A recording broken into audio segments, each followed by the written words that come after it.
Bonjour à tous et bienvenue sur The Lion Finance. Aujourd'hui, on va parler d'un sujet super important pour tous les investisseurs, la fiscalité. Quand on investit, le choix de l'enveloppe est crucial pour optimiser ses gains. C'est pourquoi on va comparer les deux principales, le PEA et le CTO. Aujourd'hui, on va décortiquer le PEA pour plan d'épargne d'action et le CTO, le compte titre ordinaire, comprendre la différence et savoir comment éviter de payer trop d'impôts et maximiser ses revenus.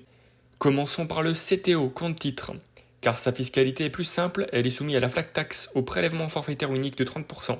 Ces 30% se composent de 12,8% d'impôt sur le revenu et de 17,2% de prélèvements sociaux. Cette fiscalité s'applique par défaut sur les plus-values et les dividendes perçus, et ce, dès lors leur réalisation, même si vous ne retirez pas l'argent.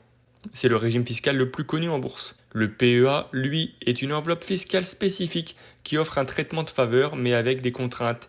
Il y a un plafond de versement de 150 000 euros et il est limité aux actions d'entreprises européennes. Mais l'énorme avantage, c'est que tant que l'argent reste sur le plan, les gains ne sont pas imposés. L'impôt ne s'applique que si vous faites un retrait. Si vous effectuez un retrait avant 5 ans, les gains sont taxés à 30% comme un compte titre. En plus, votre PEA est clôturé.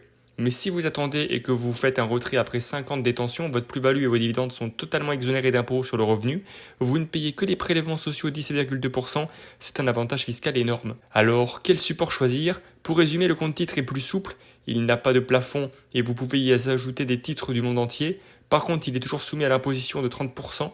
Le PEA est plus contraignant, mais il offre un avantage fiscal exceptionnel si vous le conservez plus de 5 ans. Il est souvent l'enveloppe à privilégier pour l'investissement long terme sur les marchés européens.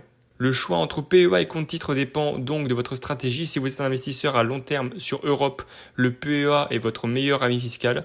Si vous voulez investir dans les entreprises américaines ou asiatiques, le compte titre est incontournable. L'idée est souvent de combiner les deux pour tirer le meilleur parti de chaque enveloppe. J'espère que cette vidéo vous a aidé à y voir plus clair. Si c'est le cas, n'oubliez pas de laisser un pouce bleu et de vous abonner à la chaîne. À très bientôt. C'était The Lion Finance. Peace.